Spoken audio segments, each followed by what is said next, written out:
guys, this is Chris with Retro Crypt. So welcome to the first episode of March Movie Madness, where I'm going to be reviewing one movie from each year of the 80s. Um, I started with I did a poll on Instagram. The two movies I came up with for the poll were Mad Max and Gamera, and Mad Max won by 10, a vote of 10-3. So I'm seeing different things though. Some places are saying that Mad Max came out in '79, and others I have the release date officially as February 15th, 1980. So that means it would have been in production in at least 1979. So, but official release date 1980. So Mad Max won the poll by a pretty wide margin. So we're gonna start with that. So again, I really don't put anything into Rotten Tomatoes. You know, a critic is a critic. You know, it's just kind of it's not something you live and die on, but it's a guideline that you could follow. But anyway, long-winded, uh, opinions aside, it got 91% on Rotten Tomatoes. Hold on, I'm just pulling up my Twitch stream because I'm streaming this as well. If anybody comes in, wants to say hello, do so. Um, so George Miller directed this film. This is like his vehicle, essentially, no pun intended. He's been involved with it since forever. I've read that he's been trying to get some other sequels to Fury Road off the ground for a while. Hopefully he does, because I really liked the Tom Hardy Mad Max movie. So the budget for the original Mad Max was $350,000. I didn't get the return box office. Probably should have wrote that down. Box office for Mad Max 1980.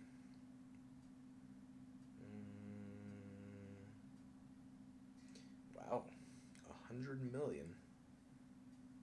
Is that right? That's kind of insane that they spent 350,000.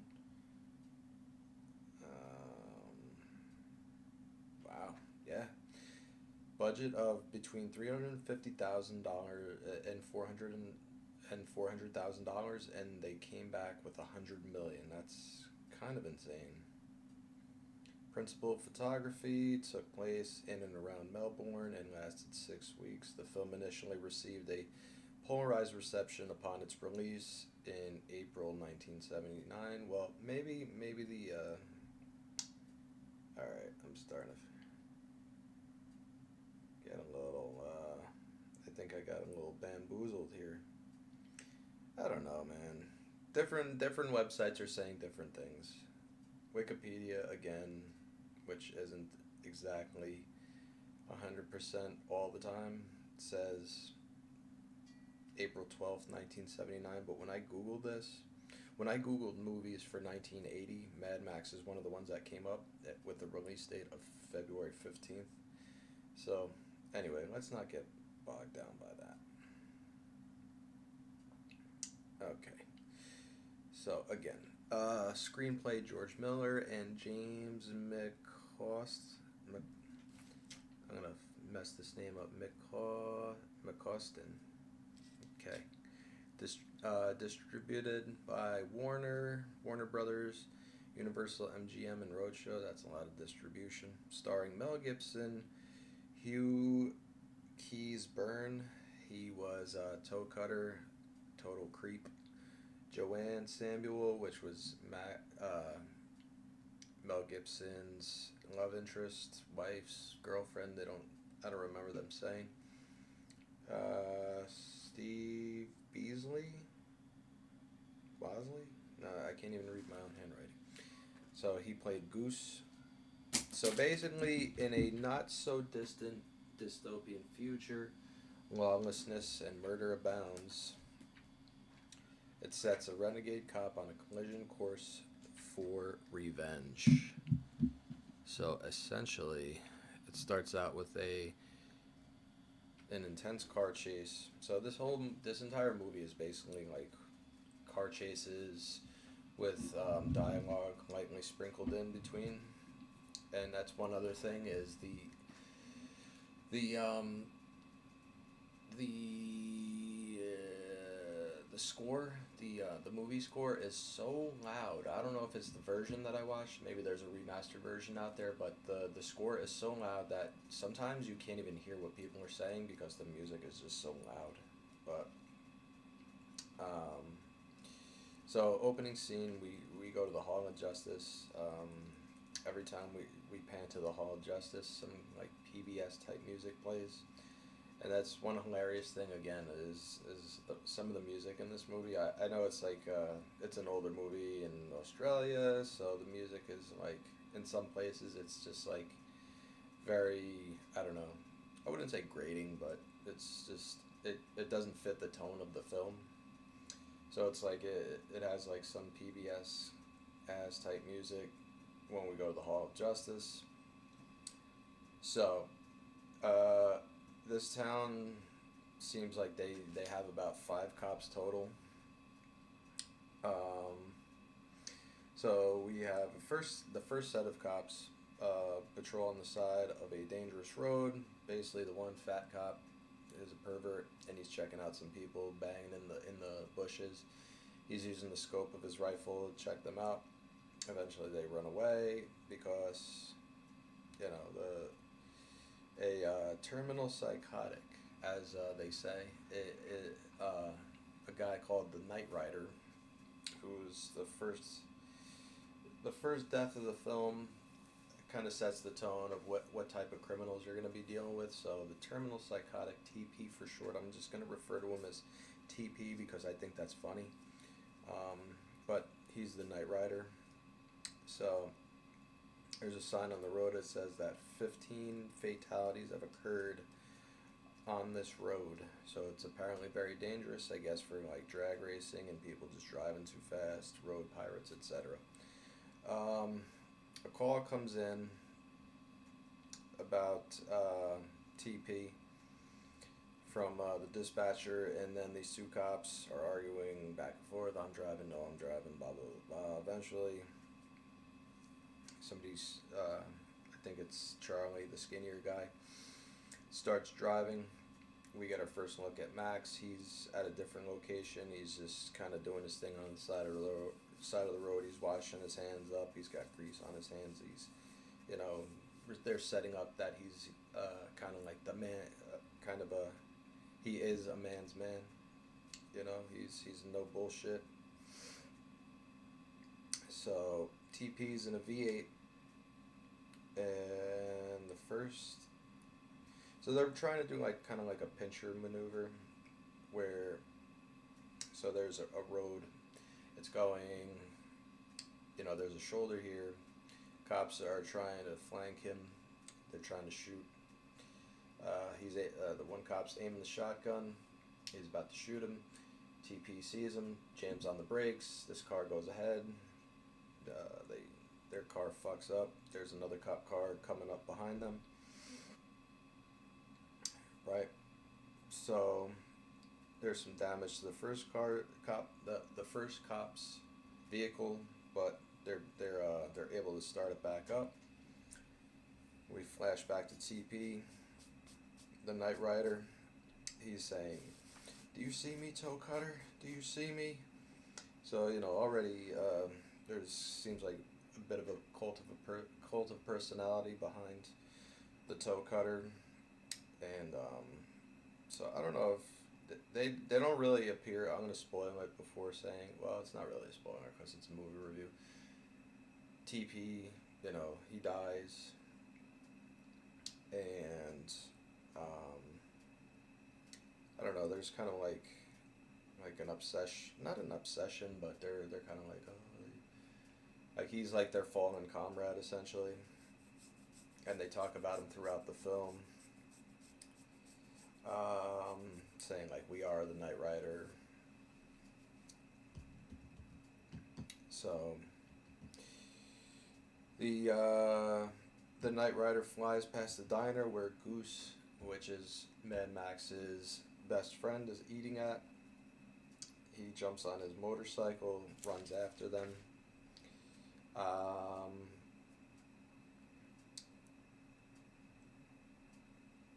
First set of cops crashes into a van.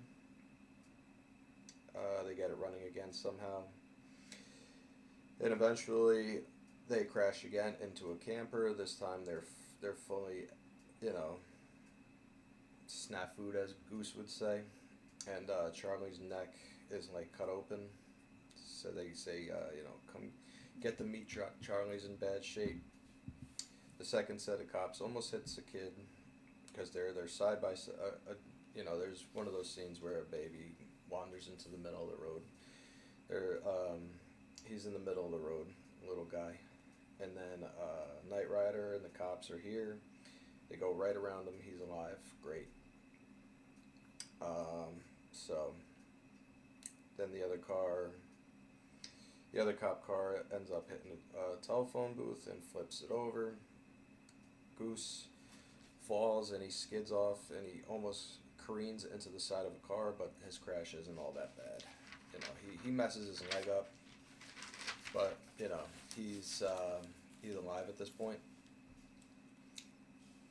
So Goose takes the opportunity to call in Max, gives him the damage report, says we are 100% snafu'd. Max gears up to stop the Knight Rider, who at this point he's now calling himself the Knight Rider. We could stop calling him TP. He's identified himself. So this guy is very, I don't know if he's on crack or something, but he's very hyper.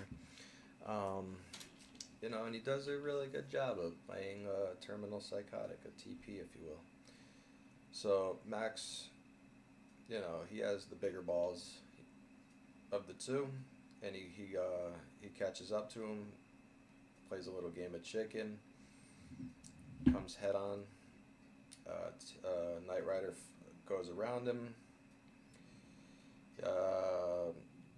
Max ends up chasing him into an upturned. There's like an upturned truck on the side of the road, and as this chase is happening, basically there's a guy on the side of the road trying to warn them that, hey, my truck is upturned. So, but you know, Knight Rider doesn't see him in time, crashes straight into it. They did this weird effect where, like, right before he crashes, it's a close up of his face, and it's I don't know if it's like an animatronic or something, but like his eyes pop out of his head. We'll see that again later in the film. It's a cool effect. But again, like, this is pretty much all I'm going to be talking about is like car chases and cool effects. Most of the dialogue, it's just like, just get to the action already. I get that they tried, but it just wasn't really like doing it for me, some of these parts. Okay,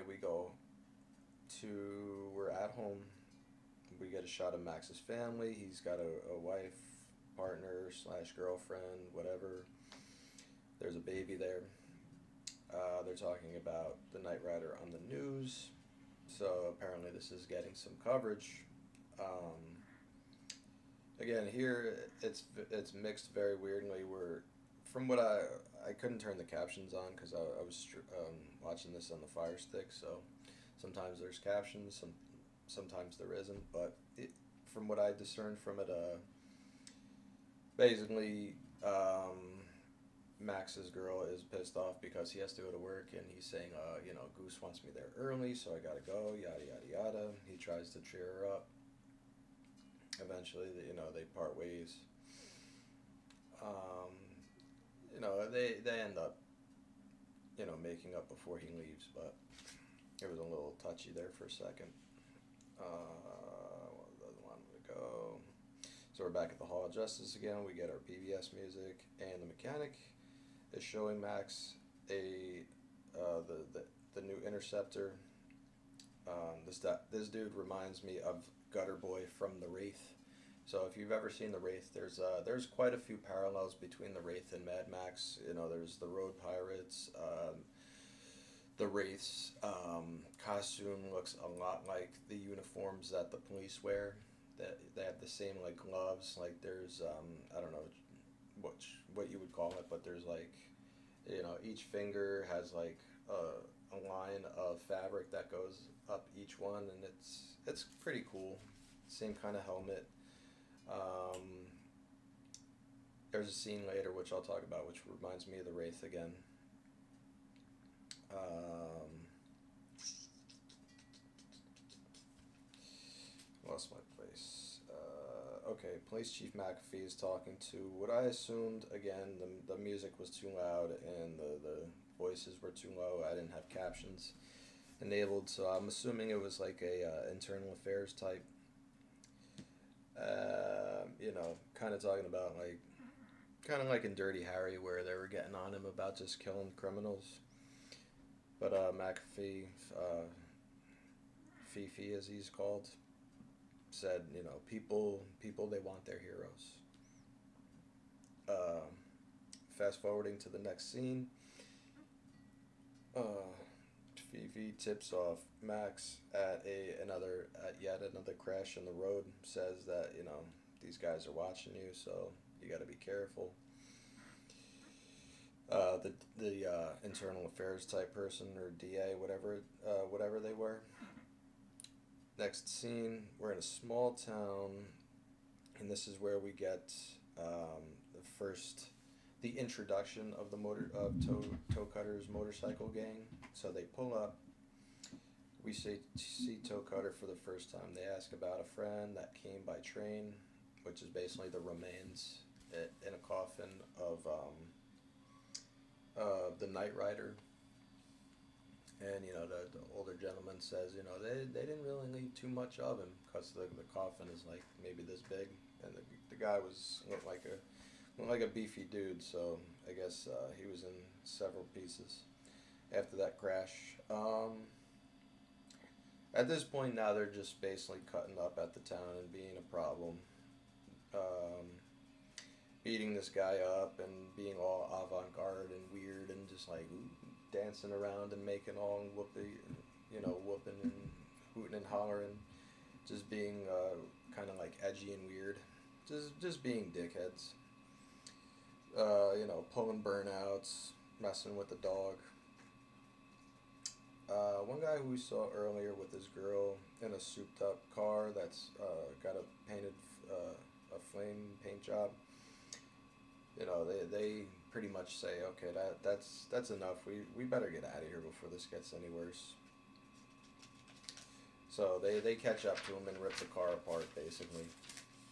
You know, they axe it and you know, stuff like crowbars into the radiator and all that.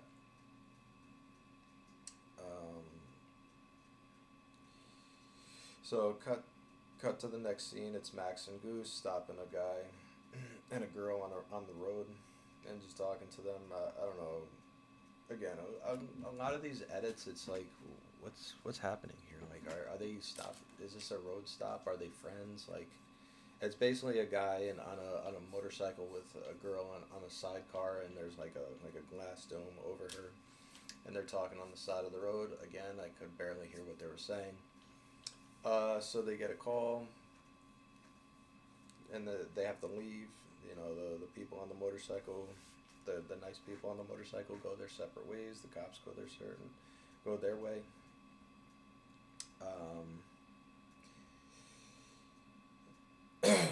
So Goose and Max are driving down the road. So they see they see one of the guys. They see the guy from the flame car. He's like half naked. He's got it, you know. I don't know if they were like, I don't know what they were doing to him, but I'm assuming, you know. So he's running through the bushes. Goose is like, "Hey, stop, fella." Hey, you're being a turkey, Australian humor. And to me, it was funny. I'm just joking, just joshing around.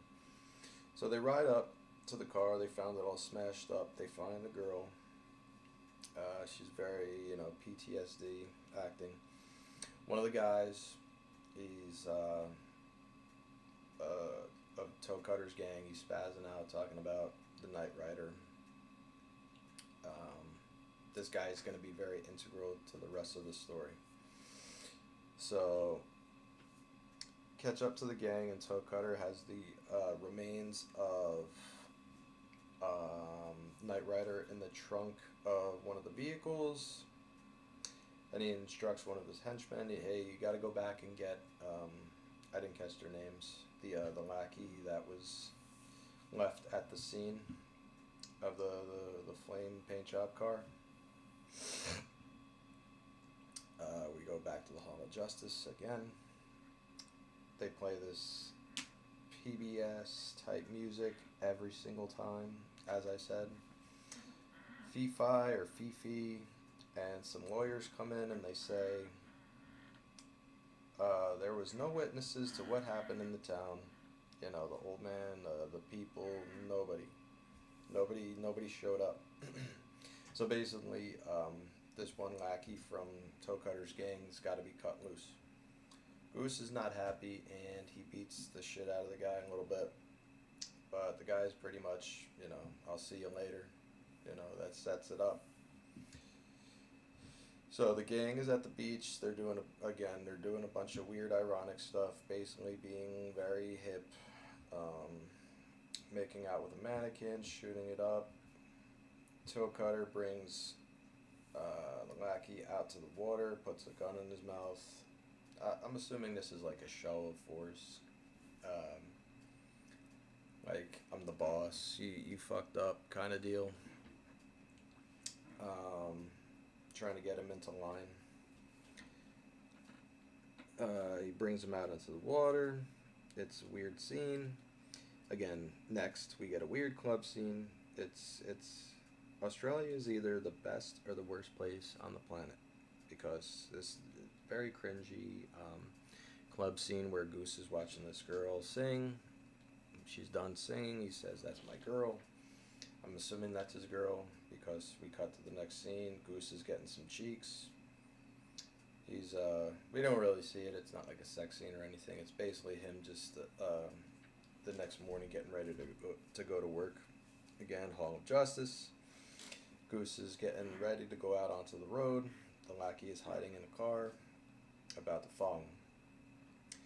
Goose crashes again for some reason. I don't know how he crashes or why, but he's just driving down the road and he just flies off the bike into the bushes. I guess he has a friend that comes in a pickup truck to throw his bike onto the back so that Goose could bring it back to the Hall of Justice. But Toe Cutter and the gang are waiting on a hill just up ahead. They throw something into the windshield, and the truck. And this is not Goose's day, because he crashes again. So I don't. He's very prone to crashes, because he flips the car again. He flips his truck. Gas is pouring all over him. Toe Cutter wants the lackey to light him up, but the lackey doesn't want to do it. He said, "This is not what I wanted." Pretty much, it's showing like Toe Cutter has a kind of like a tenuous mental hold on all these guys, and eventually they light him on fire. They go to the hospital. Dramatic music, Mel Gibson, Max is basically he goes into his hospital room. There's kind of like there's a bed, hospital bed with a tent over it, and there's a respirator going, and you just see like a burnt hand come out. And then Max looks inside. He gets shocked. He said, "That thing's not Goose." He comes out and tells, the two other cops, and the chief, that thing isn't Goose. So he goes home. Max and his wife have a heart-to-heart on the beach, and he decides to quit. He goes the next scene after that. Fife is trying to get him to stay. He's telling him, just you, people need their heroes. You can't quit. You'll be back. Yada yada yada. Take a few weeks off. So this is kind of like the beginning of the end, essentially, because Max says he's concerned that he's becoming one of them. All he has is a bronze star separating him from the road pirates. Cut to the him and his wife's holiday. They have one of those cheesy montages where it's dramatic music and they're talking, but you can't really hear that. You can't hear anything that they're saying. They're just being silly. No pun intended, but they're being a couple of silly gooses. They're just going swimming and rolling around in the weeds, trying to get the old spark back, essentially. They stop at this auto shop, and because they got a flat tire at some point, and they need the mechanic to fix it. So Max's girl says, "Hey, we're gonna go get some ice cream. There's a place up the road. Go ahead." Surprise, surprise! Toe Cutter and the gang are out there. They start hooping and hollering. Try to get her to, basically they're gonna, kidnap her and do bad things. She knees Toe Cutter in the nuts. They escape. She goes back to the mechanic. Says, "Max, get in. Don't worry about it. Just listen to me. Just get in." And then they peel off. So they go to this old farmhouse. I'm assuming, again, it was hard for me to hear it, but I'm assuming this is like a family member's farm.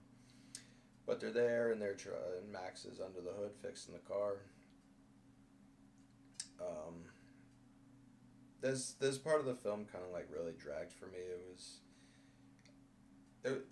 All in all, it's a good movie, but right here I was like having a really hard time paying attention. But at the same time, it's like after all that happened, why wouldn't they have just gone home? Like they're still gonna go to this this vacation house or whatever, and make like none of that ever happened. They didn't even talk about it. That's what's kind of weird about this movie. It's like they introduce characters without introducing them. Like there's an old lady at this farm and like I don't know, like a special needs guy.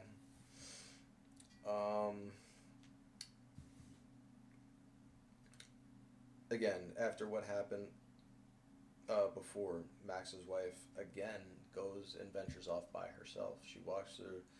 Well, I guess she decides it's time to go. This is a good time to go for a swim by herself. So she walks through the woods to the beach all by herself. She's sitting there on the beach. She falls asleep with the dog. Dog runs away. She figures, all right, it's time to go. Starts walking back through the woods to get to the farmhouse again. Notices somebody's following her, and then they chase her. Her dog is hanging from a branch, dead. Again, they should have just gone home after this, because now crazy shit's happening. So they run back to the farmhouse, tell Max that something crazy's going on. He goes and gets his shotgun out of the car. Him and the special needs guy run into the woods to find out what's going on. So this kind of like essentially sets a trap. Max is in the woods, not able to protect them. The old lady brings Max's wife to the house. They sit down they're gonna have a cup of tea. She realizes, oh wait, I left my child in the field on a blanket. They go back outside, or she goes back outside, Max's wife, and she's looking around for him. And then they go to this building, and again doing weird shit. Like there's one guy that's like, he's like standing on top of the wall, and he's all like doing this, and they're just they have like hard sunglasses on and stuff. It's very kind of like prototypical punk rock like late 70s, early 80s punk. Um, so she's saying, give me my baby back, and there's a guy like ominously hitting a thumping like a tree stump with a hatchet. Old lady comes out, put the baby down, blah blah blah, shoots a barrel, hordes them all into the building in question, locks it up. They jump in a car, drive away. They get halfway down the road. Oh yeah, well, Max hears that gunshot and he starts running back to the farmhouse. They drive away, drive through the gate.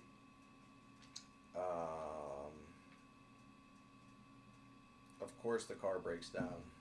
It overheats. So, old lady tells her, just get out and run. So, bad idea because they just basically come and mow her down on their motorcycles. Max sees this. He snaps, puts the uniform back on, decides it's time to kick some ass, goes back to work. He goes and gets the interceptor out of the garage. He goes to the mechanic that for information. He's about to like drop a jack on his chest. This scene reminded me of the Wraith real quick because he was kind of like on underneath a car on a creeper, and it reminds me of that one scene in the Wraith where the Wraith gets up to the Packard, who's the antagonist of the film, up to his garage, and Gutter Boy's under the creeper, and just he basically he just slides out like a weirdo. It's not really important to Mad Max. It's just a parallel that I saw. So he's in his new squad car, the Interceptor. Again, that's another parallel between the two movies. This is called the Interceptor.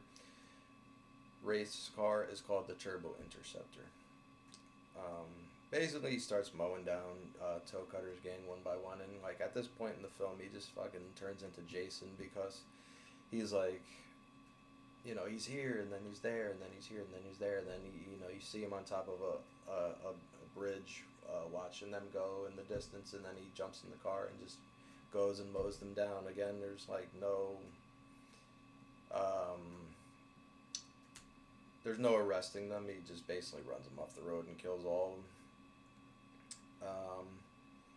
So we get to this one part where he chases the two guys that he saw. I think this is the two guys that he saw off the bridge. He pulls into this prohibited area. So I knew this was going to be a trick because he pulls up. There's a guy on an overturned motorcycle here, and I'm like, all right, they're going to flank him. And then that's exactly what happened. They shot him in the leg. Again, how he doesn't bleed to death is beyond me. Suspension of disbelief. I know it's a film. But he gets shot in the leg. Tries to get his shotgun, and then, doesn't pull his arm back in time and gets his arm ran over. This scene is kind of like a little teeny tiny bit reminiscent of RoboCop when they corner him and kill him, but he doesn't die here. Max doesn't. So he eventually gets the car and gets the gun and manages to shoot one of the guys, but the others flee.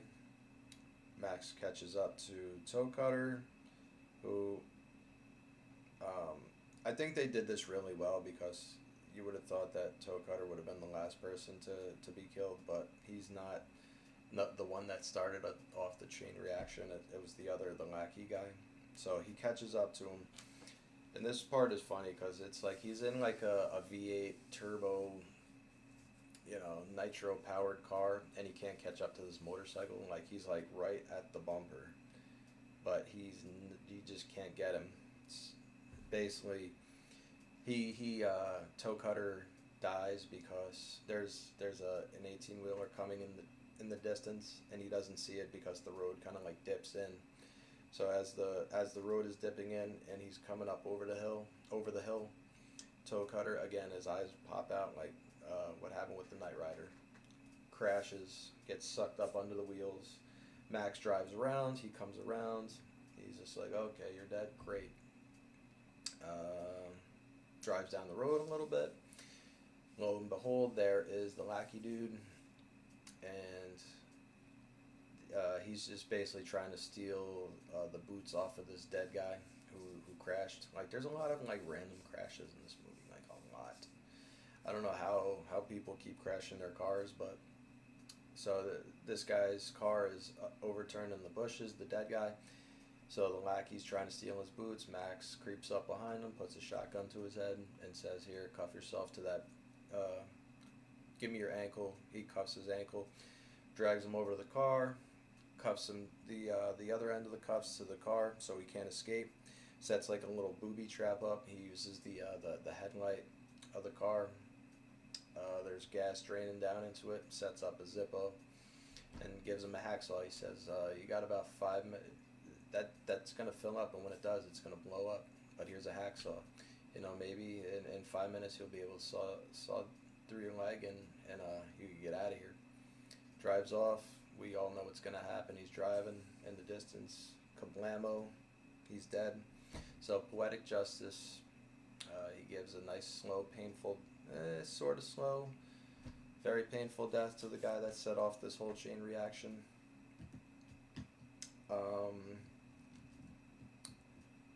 We got the explosion in the background, and pretty much that's the end. So that was that was Mad Max. Again, February 15th, 1990.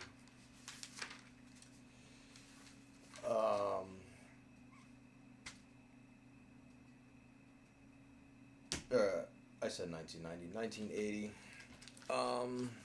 It was a good film. It was really good. There was some obvious plot, some holes, not in the plot, but the plot was fairly straightforward, and it was a good movie. But you could tell it was showing that it was a low budget film. Not that that's a bad thing at all, because I like a lot of low budget movies.